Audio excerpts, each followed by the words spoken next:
की धाराएं रद्द हुई और सुप्रीम कोर्ट ने क्या कुछ कहा है, इस फैसले के बाद मुस्लिम पक्ष को कितनी राहत मिलेगी, सब कुछ समझेंगे। भरत जी, हंटर चला दिया सुप्रीम कोर्ट ने, क्या कहेंगे?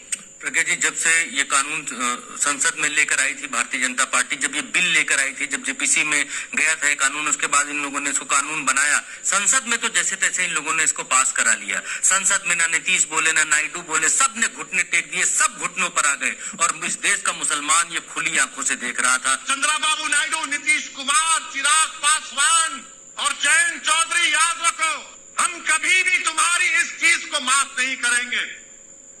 तुम हमारी शरीयत पर हमला जो करने की इजाजत बीजेपी को दे रहे हो, अगर ये चार बोल दे कि बिल नहीं लाना चाहिए तो बिल नहीं आएगा, मगर तुम बीजेपी को इजाजत दे रहे हो हमारी मस्जिदों को वक्फ को खत्म करने का।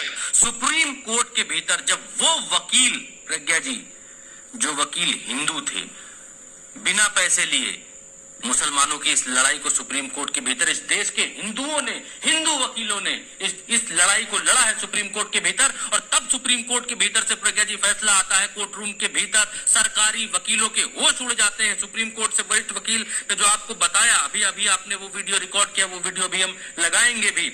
क्या क्या रद्द किया है सबसे पहले मैं बता देता हूं प्रज्ञा जी। सबसे पहले धारा 3R, ये क्या कहती थी? ये कहती थी, इसमें एक शर्त थी कि व्यक्तियों को वक्फ बनाने के लिए कम से कम 5 वर्षों का इस्लाम का अनुयायी होना चाहिए। मतलब सरकार इतना ज्यादा मुसलमानों की भलाई सोचने लग गई कि सरकार ने कहा कि अगर किसी व्यक्ति को वक्फ में दान देना है तो उस व्यक्ति को मुस्लिम धर्म अपना लेने के बाद 5 साल तक मुसलमान धर्म में रहना पड़ेगा, 5 साल तक मुस्लिम धर्म को फॉलो करना पड़ेगा, प्रैक्टिस करनी पड़ेगी, उसके बाद आप किसी को आप वक्फ दान दे सकते हैं। यानी अगर कोई आदमी मुसलमान बनना चाहता है और अपनी जमीन दान देना चाहता है वक्फ को, तो 5 साल तक का लॉकिंग पीरियड है। ऐसे लॉकिंग पीरियड लगाया था जैसे हेल्थ इंश्योरेंस में लगाते हैं कि भाई अगर आपको डेंगू हुआ, मलेरिया हुआ, ये फलेरिया और फलाना हुआ तो 3 महीने और फिर 3 साल वाली जो गंभीर बीमारियां हैं तो लॉकिंग पीरियड है।